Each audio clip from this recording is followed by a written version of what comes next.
여러분 우리가 먼저 우리 말이 참 중요하죠. 그래서 여러분 먼저 우리 입술로 여러분 고백하는 게 참 중요합니다. 그래서 여러분 한번 여러분 고백해 볼까요? 나는 괜찮습니다. 네, 나는 괜찮습니다. 주님이 함께 하시니.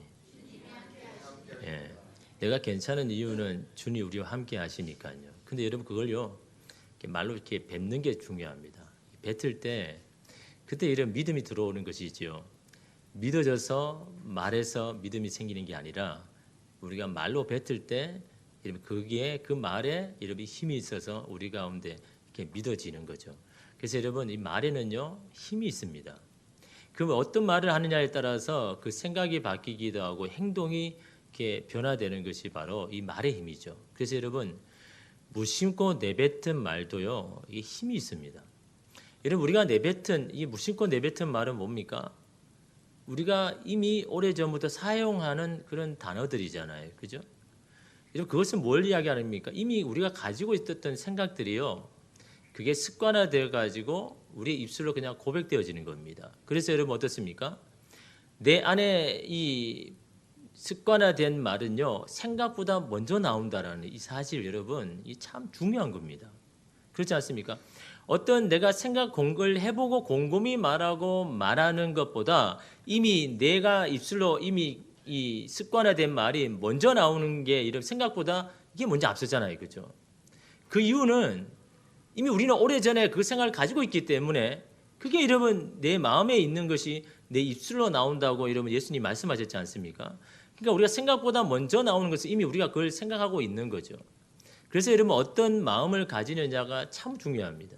그게 내 입술로 이렇게 고백이 되는 거거든요. 또한 여러분 우리가 어떤 말을 사용하는지도 참으로 여러분 중요합니다.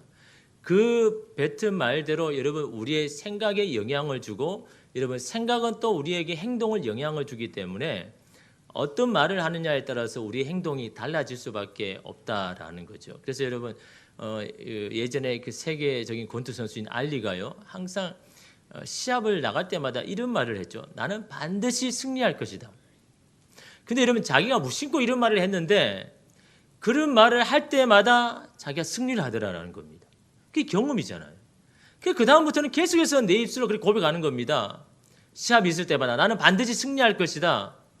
근데 그게 여러분 그 말하는 게 그대로 되어지니까 또 그런 말을 하죠. 그래서 여러분 그가 이 챔피언이 되었을 때 그가 이렇게 고백했습니다. 내가 최고가 될 수 있었던 것은 반은 실력이고 반은 말의 힘이다.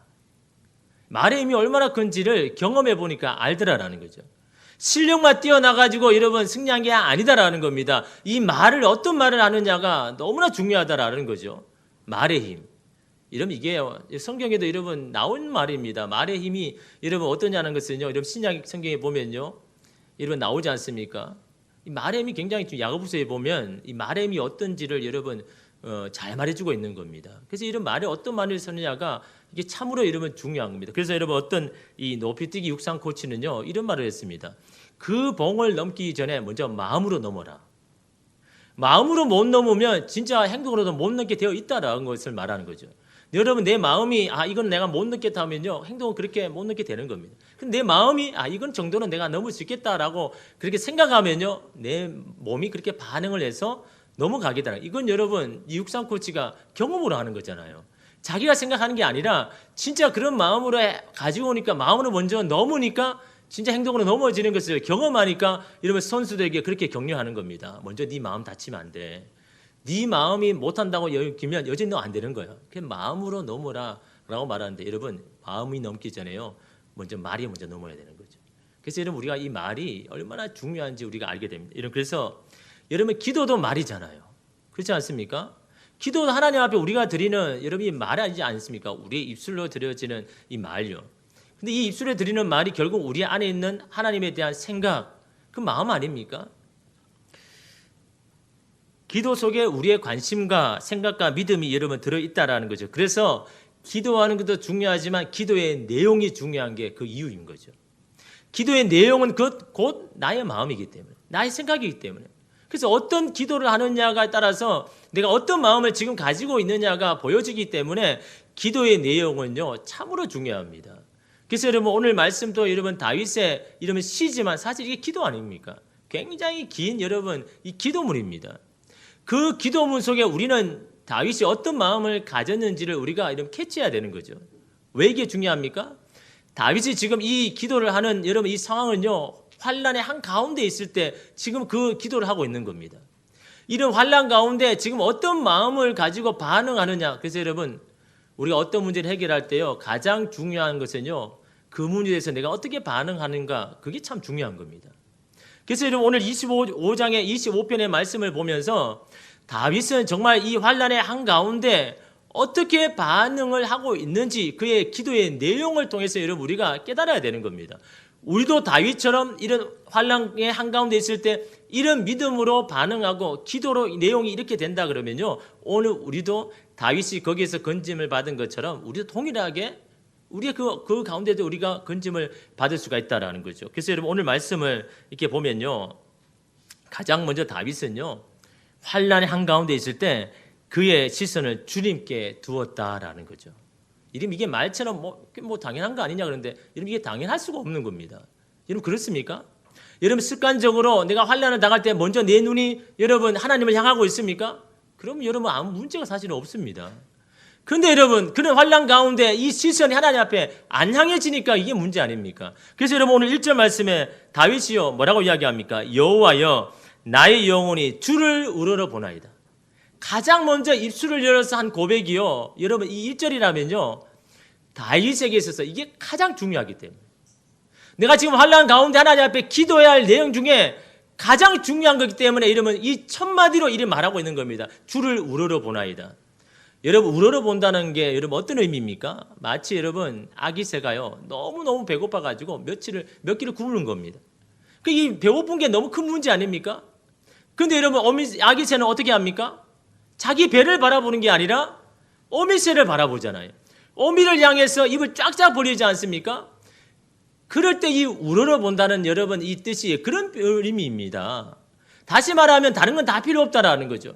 어미새만 보면 나의 이 배고픔을 해결할 수 있기 때문에 내가 다른 시선을 두지 않고 어미새만 내가 우러러 보겠습니다라는 그 뜻이요 바로 여기에 있는 겁니다. 그런 마음으로 여러분 주님을 우러러 본다라는 겁니다. 다른 건 다 필요 없습니다. 주님, 나는 주님만 우러러보면 됩니다. 나의 시선을 여러분 주님 앞에 여러분 두려고 의도적으로 여러분 이렇게 기도하고 있는 이 다윗의 모습을 보셔야 되는 겁니다. 여러분 우리가 이게 여러분 문제가 뭡니까? 문제가 발생하면 문제를 바라보잖아요. 문제만 계속 그걸 끌어안고요, 끙끙 안고 있지 않습니까? 그래서 이런 문제가 해결됩니까? 문제를 바라보면요, 진짜 문제가 더 커지는 겁니다. 진짜 문제화 되어버리는 겁니다. 다윗이 지혜로운 게 뭡니까? 그 문제를 바라보는 것이 아니라 하나님을 바라보았다는 게 이게 이러면 중요한 겁니다.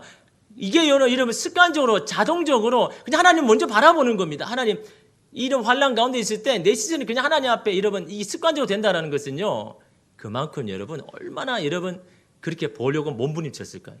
내 마음은 내 문제에 막 가 있는데 나는 의도적으로 하나님을 바라보고 하나님께 내 시선을 두려고 얼마나 여러분 많은 이런 훈련을 여러분 겪었겠습니까? 그러니까 여러분 이게 자동적으로 나오는 겁니다. 그래서 여러분 거룩한 습관이 여러분 이렇게 중요한 겁니다.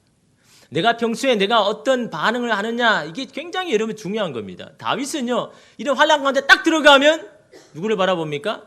하나님을 바라보는 겁니다. 그러니까 이런 문제가 여러분 해결되는 겁니다. 여러분 어떤 사람에게 상처를 받았습니다. 여러분 그 상처만 아무리 여러분 가지고 생각해봤자 아무리 여러분 내 안에 그냥 뭐 속상한 마음, 원통한 마음이 생기지요 해결되지 않습니다. 그럴 때 하나님의 말씀을 묵상해야죠. 그 말씀을 되씹으면요 내 안에 있는 모든 이 상처의 독이요 다 치유될 수 있는 하나님의 생명수가 그 안에 여러분 흘러나오는 거죠. 그래서 여러분 우리가 하나님 앞에 먼저 시선을 둬야 할 이유가 여러분 그거 아닙니까? 분당 우리 교회 이찬수 목사님이요 설교 중에 자주 하는 말이 그겁니다. 교인들이 많으면 많을수록 자기는 너무 힘들다라는 거죠. 왜요? 자기에 대해서 안 좋은 하는 이야기, 자기를 반대하는 이야기, 뭐 잘못을 이야기하는 일들이 더 많아지니까 자기가 너무 힘들다라는 겁니다. 매주 들어오는 이야기가 그런 이야기입니다. 여러분 안 그렇겠습니까? 아무리 사람이 여러분 잘해도요 여러분 칭찬만 받을 수 있습니까? 내 반대편에 있는 사람, 그 사람은 그냥 습성인 겁니다. 그런 사람이 항상 여러분 있는 겁니다. 그렇죠. 그건요, 어떤 사람은요, 그냥 그 말씀을 그냥 받아주는 사람이 있다 반면에 어떤 사람은 그걸 한번 꼬아서 듣는 사람, 그 사람의 습성인 겁니다. 근데 거기에 계속 신경 쓰면요 아무것도 하지 못한다는 거죠. 그 월요일 되면요 뭐 이렇게 부목사들이 이렇게 보고를 하지 않습니까? 뭐 이 집에는 이런 가정이 있고 이런 문제가 있고 막 보고를 하면요 그 대부분 생각들이 그런 겁니다. 자신에 대해서 오해하는 생각, 잘못된 생각 막 이런 걸 듣다 보면요 자기가 아무것도 할 수 없다는 거죠. 속상한 마음, 원통한 마음, 잘해줘도 뭐 필요 없네 이런 마음들이 막 생기면요 아무것도 할 수 없는 이런 영적인 슬럼프에 막 빠지는데 아예 안 들었으면 좋겠다고 생각하는 겁니다. 아예 안 들었으면 내가 나을 건데 그 문제를 계속 끌어안고 있다 보니까요 자기 아무것도 할 수 없다는 겁니다. 그래서 여러분 이 이창수 목사님이 그럴 때마다 하는 게 뭐냐입니까? 기도의 시간을 더 늘리는 겁니다. 말씀에 더 읽는 시간을 더 늘리는 겁니다. 이게 여러분 이게 해결할 수 있는 여러분 길 아닙니까? 그 듣는 소리 다 듣고 여러분 그걸 끌고 안고 있어봤자 아무 여러분 문제의 길도 안 보이고 더 힘들어지는데 그럴 때마다 기도의 시간을 더 늘리는 겁니다. 마음이 힘들어질 때마다 여러분 주님 앞에 말씀 읽는 시간을 더 늘리는 겁니다. 우리가 그렇게 하고 있습니까? 그건요 하나님 앞에 시선을 두는 거잖아요.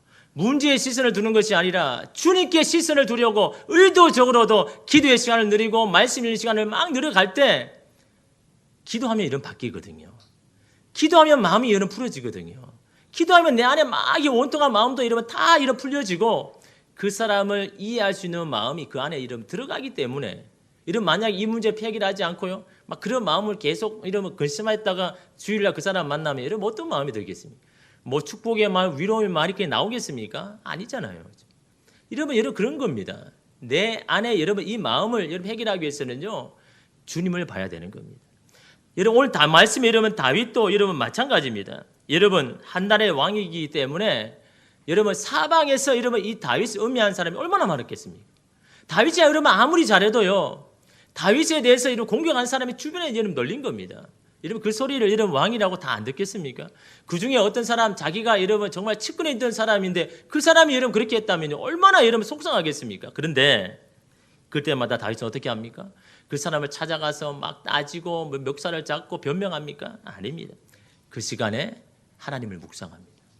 이러면 이게 다윗이에요. 믿음의 사람 이유가 그겁니다. 더 주님 앞에 나아가서 기도의 재단, 예배의 재단을 쌓는 겁니다. 더욱 간절히 하나님을 예배하고 더욱 간절히 하나님 앞에 이러면 기도할 따름이다라는 거죠. 그게 모든 시선을 주님 앞에 두려고 막 몸부림을 치는 겁니다. 근데 그게 이상하게 여러분 해결되더라라는 거죠. 그래서 여러분 다윗이요 가장 먼저 뭡니까? 내가 주님을 우러러봅니다. 우러러볼 수 없는 상황이잖아요. 환난의 한가운데 있는데 어떻게 여러분 하나님을 바라봅니까? 그러나 여러분 다윗은요 하나님을 우러러보는 것, 주님께 시선을 두는 게 이 모든 환난에서 건짐을 받는 첫 번째 방법이기 때문에 여러분 그는요 의도적으로 주님을 우러러보나이다 그렇게 여러분 이런 말하고 있는 겁니다. 여러분 또한 여러분 5절 이런 말씀에 이런 보면요 뭡니까? 5절 마지막에 보면요 주는 내 구원의 하나님이시니 내가 종일 주를 기다리나이다. 종일 주를 기다린다는 게 뭡니까? 내 마음의 시선이 주님께 향해 있다라는 겁니다. 하루 종일 주님만 여러분 묵상한다라는 겁니다. 왜요?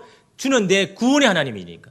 거기서 건져주실 분은 주님이시기 때문에 사람이 아니기 때문에 하나님이 나를 거기에서 건져주실 분이기 때문에 내가 종일 주님만을 기다린다고 이러면 다윗이 그렇게 고백하잖아요. 여러분 15절 말씀 다 보십시오.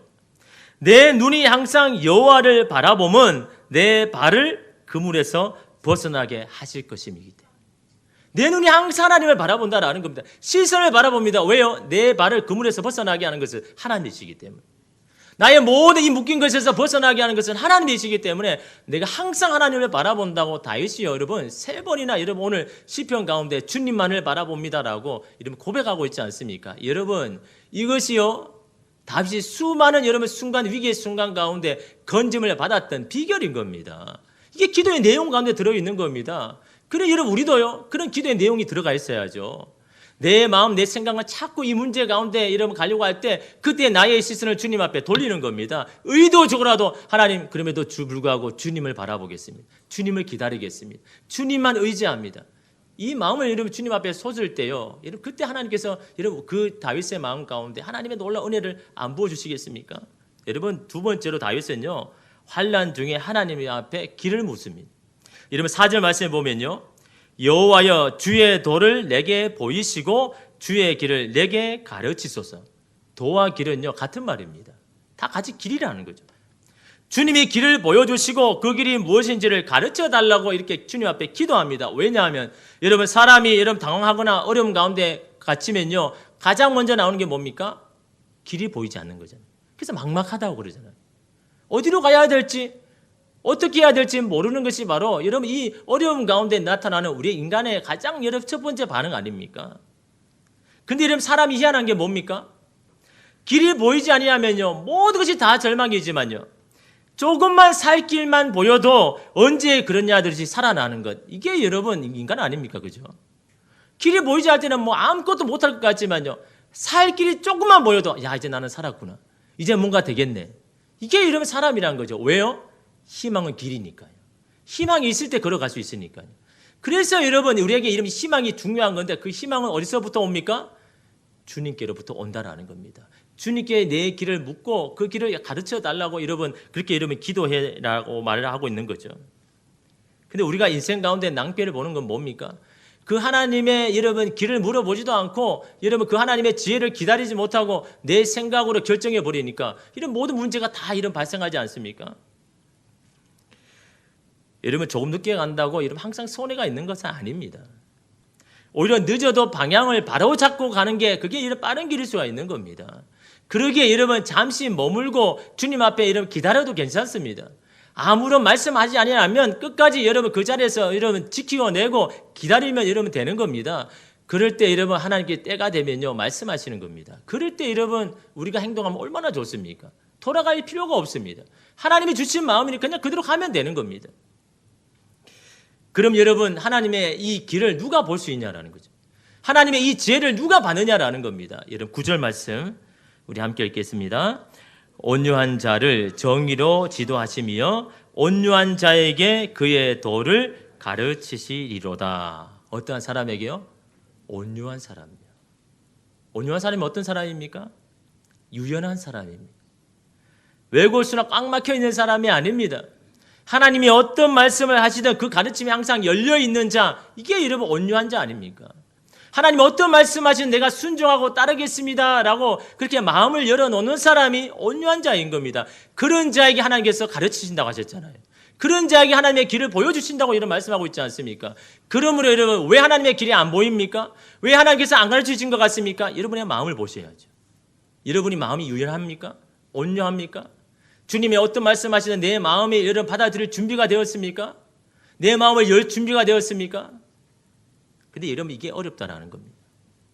말씀을 따를 준비가 되어 있지 않은 사람들이 너무 많다라는 겁니다. 하나님이 길을 보여주시고 마음을 주셨는데도 그 말씀을 따를 결단을 하지 못하는 사람들이 우리에게 너무나 많다라는 겁니다.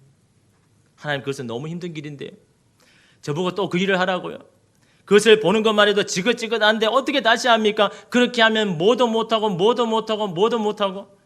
여러 가지 이유와 변명을 여러분 되면서 미루거나 거부하는 경우가 많잖아요. 그래서 여러분 기도하지 않는 겁니다. 기도하면 알거든요. 하나님 어떻게 살아라는 걸 하나님이 알거든요. 근데 그게 하기 싫어진 겁니다. 내 생각과 내 욕심이 것들이 더 크기 때문에 하나님의 말씀에 마음을 닫아버리기 때문에 기도하지 않는 겁니다. 기도는요 이 마음을 여는 겁니다. 기도는요 하나님의 말씀을 받을 준비를 하는 것이 여러분 이 기도 아닙니까? 그래서 여러분 다윗이요 기도 가운데 하나님 나의 길을 보여주십시오. 그 말은요 내가 어떤 길을 보여주시든 제가 따라가겠습니다. 하나님의 말씀에 이렇게 유연한 자가에게 하나님께서 이런 말씀하시는 것 여러분 아닙니까? 기도해야 여러분 우리의 의지와 욕망이 꺾이는 겁니다. 예수님께서 여러분 겟세마네 동산에서 여러분 뭐라고 기도하셨습니까? 할만하시거든 이 잔을 내게서 지나가게 해주십시오. 여러분 이 잔을 안 받겠다라는 것은 어떤 생각입니까? 내 육신의 생각이잖아요. 이게 너무 힘드니까 내 육신이 원하는 생각이지 않습니까? 이 생각은 왜 주님 앞에 기도합니까? 하나님 앞에? 하나님 어떻게 대답한 걸 다 아잖아요. 그냥 찔러본 겁니까? 그냥 던져본 겁니까? 혹시나 이 고난의 잔을 그냥 지나가게 하실까 싶어서 던진 겁니까? 그는 여러분 주님의 마음을 몰라서 그런 겁니다. 하나님 어떤 대답할지 아시거든요. 왜 이걸 이야기합니까? 왜 하나님 앞에 이걸 고백합니까? 그냥 내가 이런 약한다는 것을 알리기 위하여서요? 아니요, 여러분. 나의 이 육신의 욕망을 해결하기 위하여서요. 나는 내 육신은 욕망을 이걸 내가 하나님 이길 수가 너무 없습니다. 육신을 가졌기에 이 고난의 자리에 너무 힘듭니다. 그 주님 앞에 왜 고백합니까? 하나님 그걸 거절하실 걸 알면서도 불구하고요. 기도하는 이유는요. 이 욕망이 꺾여지기를 바랐어요. 하나님 앞에 기도할 때 내 욕망이 이것을 다 꺾이고 하나님의 말씀에 순종할 수 있는 오늘 내가 되게 하기 위해서 여러분 그 겟세마네 동상에서 밤을 새도록 여러분 기도하는 겁니다. 뭘 위해서 기도합니까? 내 육신과 싸우는 겁니다. 내 육신이 꺾여야 이런 주의 말씀이 보이고 길이 보이거든요. 내가 온유한 자가 되거든요. 그래서 여러분 기도하는 게 뭡니까? 기도는 내 욕심과 내 의지와 욕망을 끊기 위해서 기도하는 겁니다. 근데 여러분 기도하지 않는데 이게 꺾입니까? 기도하지 않으니까 내 욕망이 계속 여러분 있는 겁니다. 그 욕망이 여러분 나를 제어하는 겁니다. 내 육신을 제어하고 내 생각을 제어하는 겁니다. 하나님의 길로 믿음의 길로 가지 못하게 내 욕심이 여러분 막아버리는 겁니다. 기도하지 않으니까요. 여러분 기도 계속하는 사람이요. 기도하지 않으면요. 나타나는 여러분 현상이 똑같지 않습니까? 내가 어떤 길을 가야 되는지 분명히 아는데 하나님이 어떤 길을 원하시는지 알면도 불구하고 내 육신은 여러분 다른 길로 가고 있지 않습니까? 그것은 여러분 기도하지 않으니까 내 욕망이 막 여러분 일어나는 겁니다. 기도는요 내 욕망을 꺾는 여러분 그게 바로 기도인 겁니다. 내 육신을 쳐서 주의 말씀에 순종하게 하는 것이 여러분 기도하는 겁니다. 그래서 여러분 다윗이요 항상 여러분 기도하는 겁니다. 자신이 여러분 이 어떤 문제가 생길 때마다 여러분 항상 짐을 싸서 여러분 교회에 가서 철야 기도하는 이 어머니를 보고 자란 권사님이 있습니다. 그 자기도 어릴 때 이 어머니 따라 이 억지로 그냥 끌려서 교회를 간 겁니다. 그냥 집에 놔두지 못하니까 애를 들쳐업고 이 교회 차가운 옛날에 뭐 다 마룻바닥이지 않습니까? 그 차가운 마룻바닥에서 그냥 애기를 그냥 옆에 두고 이 어머니는 계속 눈물 흘면서 막 기도하는 거다. 무슨 일이 있을 때마다. 그리고 여러분 옆에 있는 이 아기는 그냥 그 차가운 바닥에 있으면서 뭘 봅니까? 어머니가 저렇게 통곡하면서 막 기도하는 모습. 그런 모습을 보고 자란 겁니다. 그런데 이상한 것은요. 그렇게 하나님 앞에 울면서 기도한 다음부터는 꼭 이상하게 이러면 다른 하나님의 방법으로 다 이게 풀려져 가는 것을 보게 되는 겁니다. 그리고 어떻습니까? 자기도 이런 문제가 생길 때마다 하나님 앞에 기도하는 겁니다. 무슨 일일 때마다 그냥 잠도 안 오는데 그냥 억지로 잠을 청하는 게 아니라 그냥 딱 일어나서 가지고 교회로 가는 겁니다. 그래서 여러분 그 목사님이요 알아서 이 권사님에게 키를 주는 겁니다. 알아서 언제든지 와서 기도하라고. 그래서 와서 여러분 아까 기도하면요 하나님이 지혜를 주시는데 그걸 피할 길 그것이 해결할 수 있는 길을 하나님께 다 주시더라는 거죠. 그러니까 어떻습니까? 계속 기도하는 겁니다. 기도의 응답을 계속해서 경험해 보니까 또 기도하는 겁니다. 자동적으로 또 기도하는 겁니다. 그래 이제는요 기도가 습관이 된 겁니다. 무슨 일이 있든 없든 그냥 나와서 그냥 하나님 앞에 무릎 꿇고 그냥 기도하는 겁니다. 하나님 나의 가진 능력으로 내 것으로 할 수 없습니다. 주님이 들어주셔야 되고 주님이 하셔야 됩니다. 그 무릎을 이러면 기도한 시간들이 이러면 있기 때문에 하나님의 은혜인 걸 아는 겁니다. 하나님 은혜로 내가 지금 살았어. 하나님 은혜 아니면 나 아무것도 못해. 그 은혜가 뭡니까? 주님 앞에 기도하는 거잖아요. 무슨 일이 생길 때마다 그걸 끌어안고 머리를 끌어안고 있는 것이 아니라 주님 앞에 나와서 나의 이 어려운 것들을 주님 앞에 다 구하고 이러면 기도하는 것. 그래서 하나님의 뜻대로 이루어진 것을 이런 볼 때 이런 우리는 계속해서 이런 기도하는 것 아닙니까? 기도를 안 하는 것이 문제이죠. 기도하면요 다 풀려집니다. 내 마음이 먼저 풀어집니다. 기도하면요 내 안에 욕심이 다 꺾여지는 겁니다. 기도할 때 내가 원하는 것들이 다 무너지고 주님이 원하시는 여러분 그런 마음이 여러분 들어가게 돼서 여러분 그 길로 걸어가게 여러분 되는 겁니다. 여러분 정말 하나님의 길을 몰라서 안 걸어갑니까? 하나님께서 어떻게 원하시는지 여러분 몰라서 정말 안 걸어갑니까? 아니잖아요. 내 안에 욕심이 안 꺾이니까요. 내 안에 욕망이 안 꺾이니까요. 내가 안 가려고 하니까 여러분 안 들릴 뿐이라는 거죠. 여러분 또 마지막으로요. 다윗은요 환난 중에 하나님께 자신의 허물을 고백합니다. 여러분 11절 말씀 우리 함께 읽겠습니다.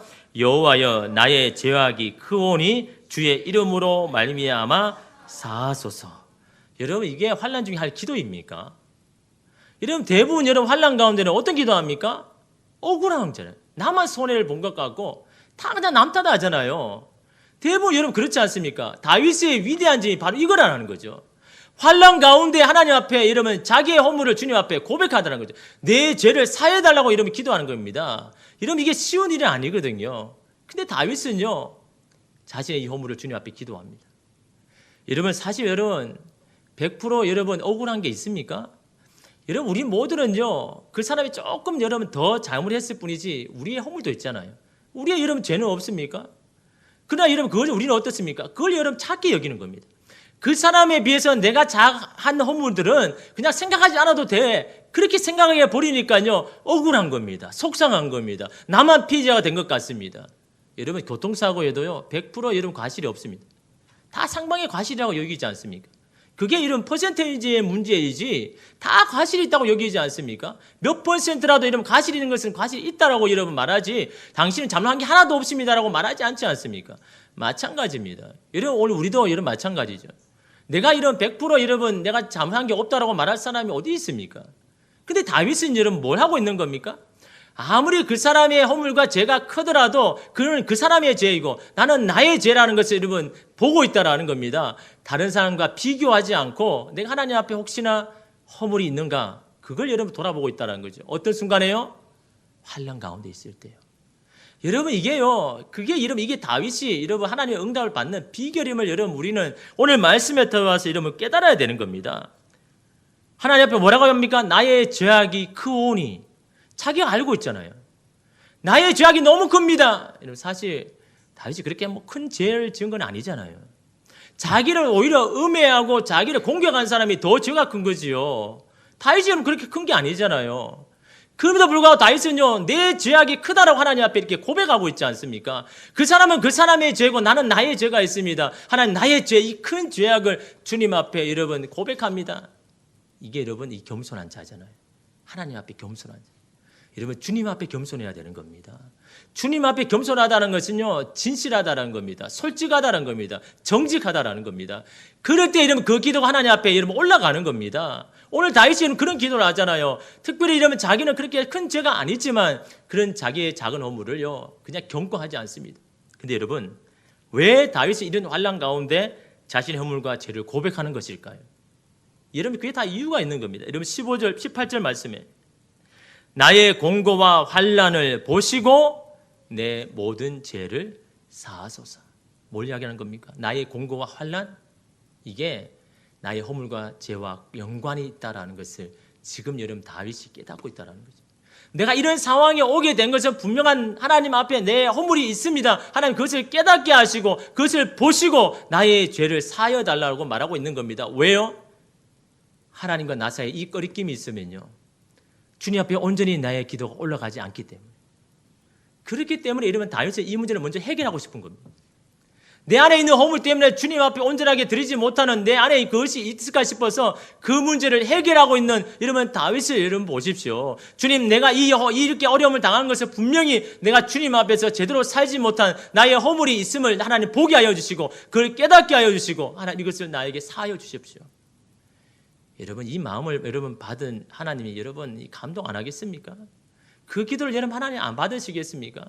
여러분 우리의 기도의 내용들을 한번 돌아보십시오. 오늘 다윗과 같은 여러분 기도의 내용을 가지고 있습니까? 그럴 때마다 다윗이 기도의 응답을 받은 것처럼 오늘 우리도 주님의 응답을 여러분 받을 수가 있는 겁니다. 그러나 여러분 그 기도의 내용이 여러분 다르다는 것을 우리가 여러분 얼마나 많이 깨닫습니까? 여러분 하나님께서 환난 중에 우리에게 원하시는 것은요 그것을 통해서 우리의 죄 문제에 직면하고 하나님께 가져오기를 원하시는 겁니다. 그러기 위해서는요 먼저 우리 안의 허물을 인정해야 되는 겁니다. 상대에 비해서 다소 이러면 경미하고 작다 할지라도 이런 그것을 간과하지 말고 주님 앞에 이러면 그걸 가지고 주님 앞에 나와야 된다는 거죠. 이러한 고백이 우리로 하여금 하나님 앞에 겸손하게 합니다. 정직하게 합니다. 주의 말씀에 순종하게 합니다. 여러분 이 아브라함이 독자 이삭을 이렇게 바친 사건이 많은 사람 입에 회자가 되잖아요. 그 이유가 뭡니까? 그 믿음이 참 귀하기 때문에 누구도 할 수 없는 것이기 때문에 이러면 사람들의 입에 막 회자되지 않습니까? 만약 여러분 우리가 그 명령을 받았다면 우리는 어떻게 할까요? 하나님 버리고 도망가죠. 그렇지 않겠습니까? 여기는 믿음이 다 좋으셔가지고 자녀를 바치라 그러면 여러분 바치겠습니까? 그런 하나님 저 안 믿겠습니다. 그냥 버리고 떠나죠. 그래서 여러분 사실은 아브라함 믿음이 참 대단한 거잖아요. 어떤 말씀하시든 저는 순종하겠습니다라는 게 이게 이 아브라함 믿음 아닙니까? 그죠? 그것이 네 아들을 바치는 것이라 해도 저는 순종하겠습니다라는 참 이게 참 대단한 여러분 믿음 아닙니까? 우리는 그렇게 하지 못하는데. 근데 여러분 그게 사실 우리의 믿음의 수준이거든요. 근데 여러분 사실은 우리가 간과한 게 있는 것입니다. 여러분 만약에 여러분 이삭이요 이런 아버지를 눈치채고 알았다면 언제든지 도망갈 수 있는 기회가 많잖아요. 여러분 힘으로서라도 그걸 벗어날 수 있는 길이 얼마나 많이 있습니까? 그런데 여러분 사실은요 이삭이 대단한 겁니다. 이삭의 믿음이 대단한 거잖아요. 자신의 아버지가 내게 어떤 일을 행하더라도 나는 아버지 당신을 믿습니다라는 그 이름에 순종해 나가는 이삭의 믿음이 사실은요 대단한 겁니다. 이 이삭의 순종이 없었으면 사실은 이 아브라함의 믿음이 발휘를 하지 못하잖아요. 뭐 아들이 있어야 아들 도망가 버렸는데 어떻게 믿음을 하나님 앞에 드릴 수 있습니까? 아들이 그래서 이러면 아버지에 대한 믿음으로 이런 그에 순종하니까요 이게 이루어지지 않습니까? 그런데 여러분 이스라엘에 전해져 오는 이야기에 의하면요 아브라함이 칼을 들었을 때 이삭이요 아브라함에게 요구한 게 있었다고 합니다. 그게 뭐냐니까 아버지 나를 꽁꽁 묶어 주십시오. 저는 그 이야기를 이렇게 들었을 때 깜짝 놀랐어요. 벌벌 떨려야 되잖아요. 막 도망갈까 말까. 근데 이삭은 어떻게 합니까? 나를 꽁꽁 묶어 주십시오. 왜요? 내 육신의 이 삶을 살려는 이 욕망이 피하지 않게 하기 위해서. 당신을 향한 믿음이 흔들리지 아니하도록 나를 밧줄로 꽁꽁 묶어 주십시오. 저는요 이삭의 전해진 이야기지만 만약 이삭이 그랬다 그러면 이삭은요 참 대단한 믿음인 겁니다. 나의 믿음이 있지만 이 믿음보다 내 육신이 더 강하기 때문에 이 육신을 꺾을 수 있도록 밧줄을 단단히 묶어 주십시오. 내가 온전히 아버지에 대한 믿음을 온전히 들을 수 있도록 내 육신의 욕망이 그걸 훼손하지 아니하도록 나의 믿음을 온전히 보여줄 수 있도록 나를 꽁꽁 밧줄을 묶어 달라라고 말하는 그 이삭의 그 믿음의 고백이요. 그래서 여러분 이삭의 마음을 여러분 지켜나가는 건 아닙니까? 여러분 그 밧줄로 우리의 흩어진 믿음을 꽉 잡는 게 뭡니까? 그게 기도잖아요. 우리의 삶 가운데 믿음이 흩어질 수밖에 없잖아요. 삶 가운데 내 믿음 막 내팽겨질 수밖에 없을 때 그때 이러면 꽁꽁 여러분 그 우리의 믿음을 붙잡는 게 이러면 기도 아닙니까? 막 흩어졌더라도 주님 앞에 와서 막 기도할 때 내 흩어진 마음이 밧줄로 꽉 묶여가지고 하나님을 향한 믿음이 흔들리지 아니하도록 그래서 여러분 돌아오는 게 그 기도 아닙니까? 여러분 그게 바로 기도의 능력이고 여러분 그래서 여러분 기도가 필요한 것이고 우리가 날마다 기도할 이유가 바로 거기에 있는 겁니다. 여러분 밧줄이 느슨해지면요 우리 자신이 여러분 살아나는 겁니다. 내 욕망이 살아나는 겁니다. 또 세상 사람처럼 원망하고 불평할 수밖에 없습니다.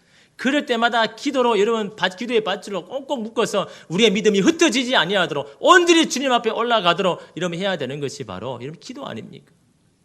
지금이 여러분 기도할 때 아닙니까? 우리 인생에 여러분 배가 자초될 위기 가운데 우리가 이 나라 이민족도 마찬가지지 않습니까? 이럴 때가 여러분 기도할 때 아닙니까?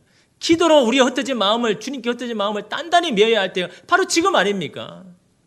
여러분 인생의 배가 어떻습니까? 여러분의 마음의 배가 어떻습니까? 이리저리 막 흔들리고 요동합니까? 다윗은요 하나님 앞에 기도한 후에 시편 46편 1절 3절 우리 함께 읽겠습니다. 하나님은 우리의 피난처시요 힘이시니 환난 중에 만날 큰 도움이심이라. 그러므로 땅이 변하든지 산이 흔들려 바다 가운데 빠지든지 바닷물이 솟아나고 뛰놀든지 그것이 넘침으로 산이 흔들릴지라도 우리는 두려워하지 아니하리로다. 이것이 여러분 기도한 후에 하나님 앞에 받았던 용기와 위로함입니다. 여러분 오늘 우리에게 그게 필요한 게 아닙니까? 주님 앞에 기도할 때요 주님의 놀라운 위로와 용기가 오늘 우리 가운데 임할 줄 믿습니다. 주님이 우리의 피난처가 환난처가 되기 때문에 우리는 두려워하지 않습니다라는 그런 믿음을 발휘하는 것은 바로 기도하는 자에게 주시는 하나님의 놀라운 은혜인 줄 믿습니다. 그 하나님의 놀라운 위로와 용기가 오늘 저와 여러분 가운데 임하기를 간절히 소망합니다. 기도하겠습니다.